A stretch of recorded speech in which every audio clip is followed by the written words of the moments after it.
যুবক, এই কথাটি ভালো করে মন দিয়ে শুনুন। উম্মতের জন্য তো সুবাদে আমি এক হাদিস আপনাদেরকে দেখাইতেছি। রসুল কি পাইলাম আর কি করতেছি। ওই রসুলের কারণে এই উম্মত জাহান্নামে যাবে, কিন্তু হাতকড়ি থাকবে না। এই উম্মত জাহান্নামে যাবে, পায়ে বেড়ি থাকবে না। এই উম্মত জাহান্নামে যাবে, গলায় শিকল থাকবে না। এই উম্মত জাহান্নামে যাবে, চেহারা কালো হবে না। অথচ জাহান্নামীদের চেহারা কালো হবে, এই উম্মতের চেহারা কালো হবে না। একজনের চেহারাও কালো হবে না। ফেরেশতা জিজ্ঞেস করবে, আল্লাহ চেহারা তো ঝকঝকে, গলায় নাই শিকল, পায়ে নাই বেড়ি, হাতে নাই হাতকড়ি, এটা আবার কি পাঠায় দিলেন? তো আল্লাহ জবাব দিবে, আমার বন্ধুর উম্মত, খবরদার। তো ফেরেশতা মালিক জিজ্ঞেস করবে, দারোগা হাতকড়ি নেই কেন? বলছে, যেই হাত উঁচুতে ব্যবহার হয় ওটা হাতে হাতকড়ি লাগে না। যেই পাও মসজিদের দিকে চলে ওই পায়ে বেড়ি লাগে না। যেই কপাল আমার কুদরতি পায়ে জীবনে একবারও আমাকে পাওয়ার জন্য ঠেকায়া দিছে, সেজদা করছে, ওই চেহারা কোনোদিন কালো হয় না, গলায় কোনোদিন চিকন লাগে না। 3 জায়গায় আগুন লাগাবে না, খবরদার। চেহারায়, হাতে, পায়ে, বাকি শরীরে লাগায় দাও। আগুনকে যখন মালিক হুকুম দিবে ধরার জন্য, আল্লাহ আমাদেরকে শিখায় দিবে, স্মরণ করায় দিবে, আমরা কলেমা পড়তে থাকবো। আগুন আসবে আর যাবে, আসবে আর যাবে, দৌড়বে না। একবার, দুইবার, 3বার হবে। মালিক কোরা চার্জ করবে, লাঠি চার্জ করবে, ধরিস না কেন? তো আগুন বলবে, লাইসালি সুলতানুন আলা মান ক্বালা লা ইলাহা ইল্লাল্লাহ মুহাম্মাদুর রাসূলুল্লাহ। এই কলেমা যে পড়ে তাকে ধরার ক্ষমতা আমার নাই। তারপরে আল্লাহ নিজে কি করবে? ইমাম কুরতুবী রাহমাতুল্লাহ আলাইহি লেখেন, ফাআমাতাল্লাহু মাউতাতান, আল্লাহ আমাদেরকে ঘুম পড়ায়া দিবে। মৌতের যেরকম ঘুমের দোয়া, মৌতের দোয়া আর ঘুমের দোয়া একই দোয়া। আমরা ঘুমের দোয়া পড়ি, আমুতু আহিয়া, আল্লাহ মরতে চললাম, কাল সকালে উঠাইলে উঠবো, না হলে আর কিয়ামতের আগে উঠবো না। তো ঘুমো মৌত, আল্লাহ ঘুম পড়ায়া দিবে। আযাব ঘুমের ভিতরে কমপ্লিট করে আল্লাহ বাহির করে নিয়ে আসবে। নবীর সুবাদে, নবীর সুবাদে। হায় হায় হায়, একটা পর্ব এরকমও আসবে, জানি না নারায়ণগঞ্জের মানুষ বুঝবে কি বুঝবে না। একটা পর্ব এরকমও আসবে নবীর সুবাদে, একটা পর্ব এরকমও আসবে নবীর সুবাদে, এরকম একটা পর্ব আসবে। আল্লাহ জিবরিলকে ডাইকা বলবে যে আরশের সাথে কান লাগাও। তো দেখবে যে আরশের সাথে কান লাগা একটা ক্ষীণ আওয়াজ আসতেছে, যেইখান থেকে বলতেছে, হান্নান মান্নান আনকিযনি, ও হান্নান মান্নান আমাকে বাঁচানা। তো জিবরিল বলবে, বড় ক্ষীণ আওয়াজ, হান্নান মান্নান বলে বাঁচাইতে বলতেছে। বলছে, জিবরিল দৌড়ে যাও, আমার বন্ধুর উম্মত আমাকে বাঁচানোর জন্য ডাকতেছে। জিবরিল যাবে দোজখের কাছে, মালিকের কাছে যাবে। মালিক লিস্টি দেখা বলবে, কেউ বাকি নাই, আখরাস তো সবাইকে বাহির করে দিছি। ফিরে আসবে, আবার শোনাবে, আবার যাবে, আবার ফিরত আসবে। তৃতীয়বার এসে আল্লাহর ঠিকানা বলে দিবে, যাও দোজখের ওই অথই তলদেশে যায় দেখো, কয়লার মতো কয়লা হইতে হইতে পোকার রূপ ধরে গেছে, উপরে পড়ে আছে, ওইখানে যে কান লাগাও। তো দুইজনে যে কান লাগাবে, তো দেখবে ওইখান থেকে ক্ষীণ আওয়াজ বাহির হইতেছে, ইয়া হান্নান ইয়া মান্নান আনকিযনি, ও হান্নান ও মান্নান আমাকে বাঁচানা। ওই আওয়াজ আল্লাহর আরশের সাথে এসে টক্কর মারবে, ওইখান থেকে উঠায়া নিয়ে আসবে। বলবে, আমার বন্ধুর উম্মত উঠায়া নিয়ে আস, আমি ওয়াদা করছি আমার বন্ধুকে রাজি করে ছাড়বো। আমি ওয়াদা করছি লা ইউখজিহি ফি উম্মতিক, তার উম্মতের ব্যাপারে আমি কপালে ভাঁজ পড়তে দিব না। আমার কথা কিন্তু শেষ জায়গায় চলে আসছে। ওই রসুল, ওই নবী আমাদেরকে আল্লাহ দিয়েছেন আমাদেরকে জান্নাতে নিয়ে যাওয়ার জন্য। মেরে দোস্ত, শুধু ওনার অস্তিত্ব না, উনি একটা আদর্শ নিয়ে আসছেন, উনি একটা কেরিয়ার নিয়ে আসছেন, উনি একটা জীবন নিয়ে আসছেন। যেই জীবনের একটা সুন্নত যদি কেউ তার নিজের জীবনে প্রতিফলিত করে, নিজের জীবনে অভ্যাসে রূপান্তরিত করে, আর নিজেকে অভ্যস্ত করে আল্লাহ পর্যন্ত যদি পৌঁছাইতে পারে, খোদার কসম এটার ওয়েট এতটুকু হবে, সমগ্র জগৎ একবার না 10 বারও যদি এক পাল্লায় রাখা হয়, আর ওই সুন্নতকে এক পাল্লায় রাখা হয়, তো ওই সুন্নতের ওয়েট বেশি। সমগ্র জগৎ এক না 100 কোটি বারও যদি হয়, তা সমগ্র ভান্ডারের সাথে যে দাম না হবে, যতটুকু দাম না হবে, আল্লাহ রসুলের এক সুন্নতের এর চেয়েও কোটি গুণ বেশি দাম। বিদায় আপনাদের পায়ে হাত রেখা বলি, আসেন 12 রবিউল আউয়ালের এই রজনীতে, যদিও দিন পার হয়ে গেছে, 13 তারিখের রাত্রে আমরা পড়ে গেছি। ইখতিলাফ হিসাবে 13 তারিখও পাওয়া যায় যে 13 তারিখে আল্লাহ রসুল দুনিয়াতে আসছেন। হতে পারে আজকের রাস্তাও উপরে কিন্তু আমাদের কোনো সামিয়ানা নাই, ডাইরেক্ট আকাশ। আল্লাহ 3 ভাগের 1 ভাগ রাত্রের অতিবাহিত হয়ে গেছে। আল্লাহ এখন প্রথম আকাশে চলে আসছেন, নিজেই আহ্বান করতেছেন, হালমি মুস্তাগফির আগফির আলা। দুনিয়ার মানুষ আসামিকে তালাশ করে ফিরে শাস্তি দেওয়ার জন্য। ও রব্বে কায়নাত নারায়ণগঞ্জের মানুষ প্রথম আকাশে আইসা ডাক দিতে থাকে, কে আসছো আসামি? আমি শাস্তি দিব না, আমি তো মাপের ভান্ডার নিয়ে আসছি, আমি তোকে মাফ করব। তুই মাফ চাইতে দেরি, আমি মাফ করতে দেরি হবে না। গুনার পরিধি যুবকরা কতটুকু তোমাদের গুনার পরিধি কেমন?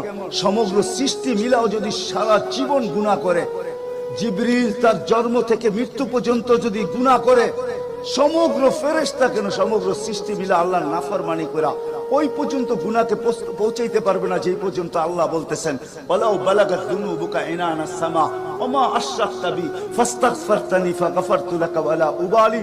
তোমাদের গুনাহ দিয়া যদি আমার আকাশের পরিধি পর্যন্ত ভেদ করে চলা যায়, একজনের গুনাহ, আমি তো বললাম সমগ্র সৃষ্টি মিলেও সম্ভব না, একজনের গুনাহ তো দূরের কথা, আমার আকাশের পরিধি ভেদ করে চলা যায়, তুমি মাপ চাইতে দেরি, আমি মাপ করতে দেরি। এই উম্মত তো মাপ চাইতেও হয় না, নবীর সুবাদে আল্লাহ এই উম্মতকে সুযোগ দিয়েছেন। তরজমা উলামায়ে কেরাম ভালো বুঝবে।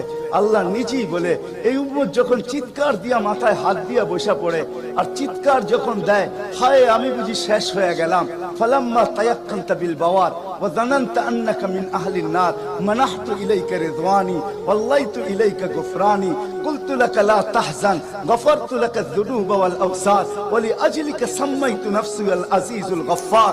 আল্লাহ বলে, এই উম্মত যখন মাথা ধরে চিৎকার দেয়, আমি বুঝি শেষ হয়ে গেলাম। আল্লাহ বলে, আমি আমার জায়গায় থাকতে পারি না, আমি দৌড়ায় ছুটে আসি। আমি আসার আগে আমার মাগফিরাতের চাদর দিয়া একে ঢাইকা নেই, আমার রহমতের চাদর দিয়া, আমার রেজার চাদর দিয়া একে ঢাইকা নেই, মাগফিরাতের ভিতরে ডুবায় নেই। আমি আইসা পিঠে হাত বুলাইতে থাকি আর বলি, চিন্তা করার কোনো কারণ নাই, তোর ডাক আমাকে থাকতে দেয় নাই, আমি চলে আসছি, আমার রহমতের জোশ চলে আসছে, তুই মাপ না চাইলেও মাফ করে দিলাম। মুহাম্মদুর রাসূলুল্লাহ সুবাদে বিদায় নারায়ণগঞ্জের মানুষ, আমি যুবকদেরকেও বলবো, মা বোনদেরকেও বলবো, সবাইকে বলবো, শুধু আমাদেরকে জান্নাতে নিয়ে যাওয়ার জন্য আসেন নাই, একটা সুন্দর জীবন আমাদেরকে দেওয়ার জন্য আসছেন। 60-70 বছর একটা সুখের জীবন দেওয়ার জন্য আসছেন, 60-70 বছর একটা আনন্দের জীবন দেওয়ার জন্য আসছেন, 60-70 বছর একটা এনজয় মূলক জীবন দেওয়ার জন্য আসছেন। আমরা যেটাকে এনজয় বলি, এটাকে এনজয় বলে না। আপনি আমাকে কোনো থিওরি দিয়া বুঝাইতে পারবেন না। আমি গত মাসের 23 তারিখে আমার 1 মাসের আমেরিকার সফর ছিল, আমি সফর শেষ করে আসছি প্যান্ডামিকের ভিতরেও, এই করোনার ভিতরেও। আমাকে বুঝাইতে হবে না, আমি দুনিয়া চষা মানুষ, আমি চষতে চষতে শেষ করে ফেলছি, আমাকে বুঝাইতে হবে না। আমি মানুষকে বড় কাছের থেকে দেখি, আপনি আমাকে বুঝাইতে হবে না। যেগুলাকে আমরা এনজয়ের সংজ্ঞা দিই, এগুলা এনজয় না। যেগুলাকে আমরা সুখের সংজ্ঞা দেই, এটা সুখ না। যেটাকে আমরা বলি হ্যাপি, এটার নাম হ্যাপি না। আল্লাহর রাসূল এক হ্যাপি জীবন দেওয়ার জন্য আসছেন, এক এনজয় মূলক জীবন দেওয়ার জন্য আমাদেরকে আসছেন, এক সুখের জীবন দেওয়ার জন্য আসছেন, এক সুখের জীবন দেওয়ার জন্য আসছেন। সাহাবারা সুখী ছিল, কসম খোদা। আমরা দৌড়ে দেখছি, কিন্তু আমরা এখন পর্যন্ত কোন ব্যক্তি বুকে হাত দিয়ে বলতে পারবে না যে আমি কোন সম্পর্ক নিয়ে সুখী। কেউ বলতে পারবে না কোন সম্পর্ক নিয়ে সুখী, কেউ বলতে পারবে না আমি অর্থ নিয়ে সুখী, কেউ বলতে পারবে না আমি পদ নিয়ে সুখী, কেউ নিজে বলতে পারবে না এনাফ এই শব্দটা কেউ বলতে পারবে না, সুখী বলতে পারবে না।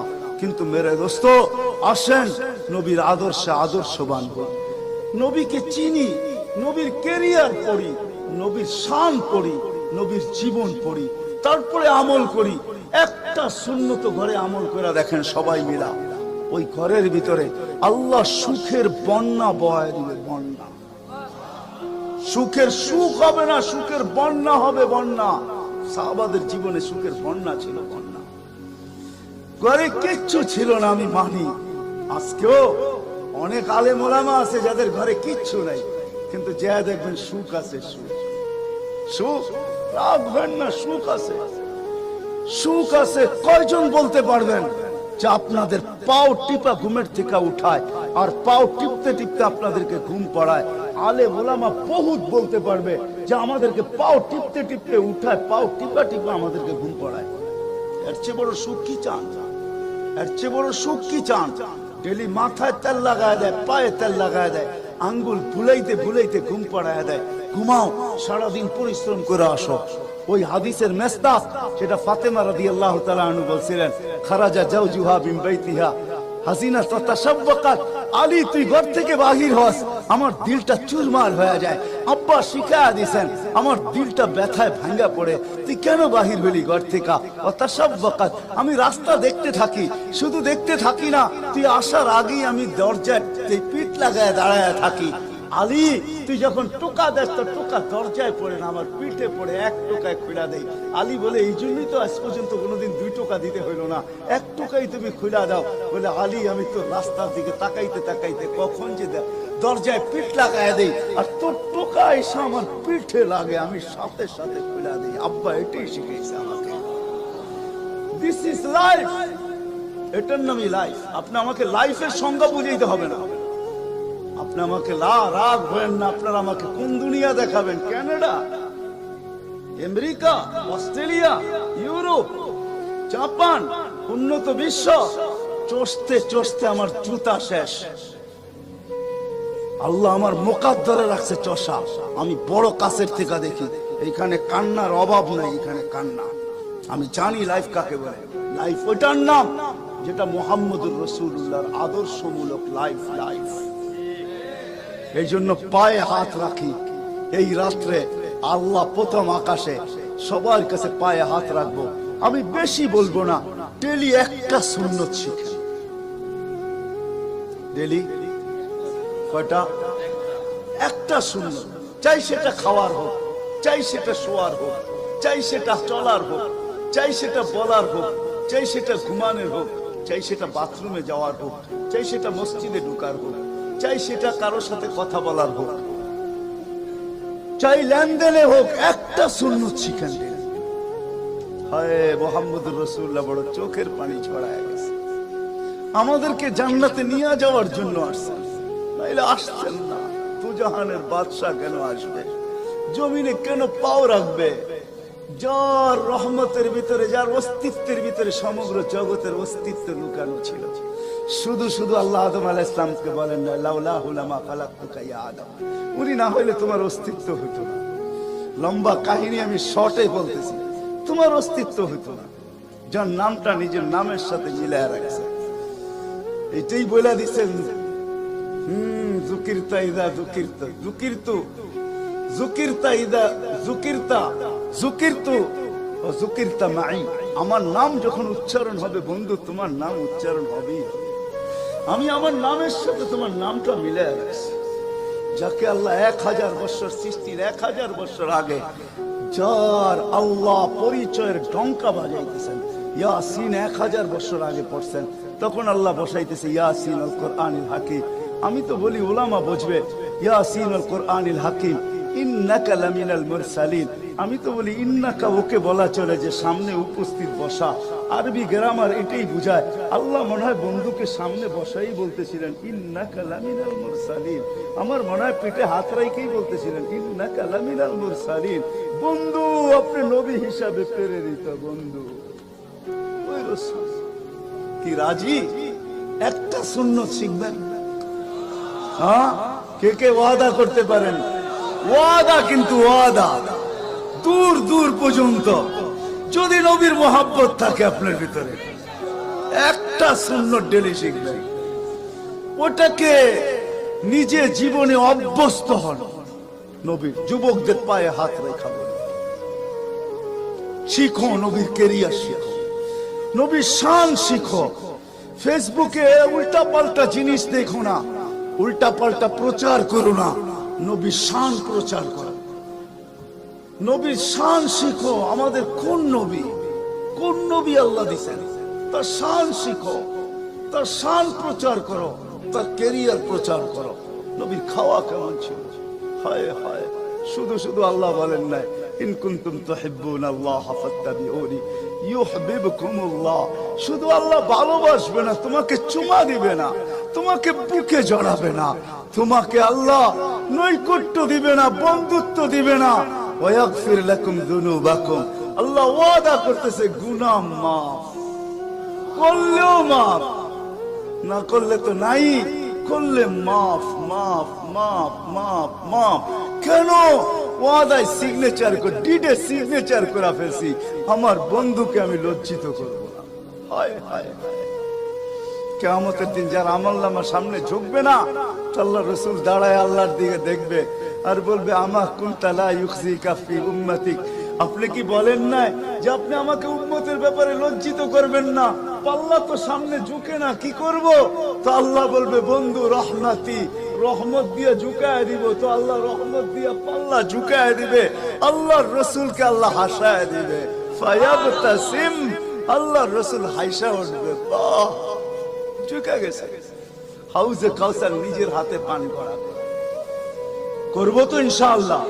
আল্লাহ আমাদের সবাইকে আমল করার তৌফিক দান করেন। ওমা আলাইনা ইল্লাল বালা।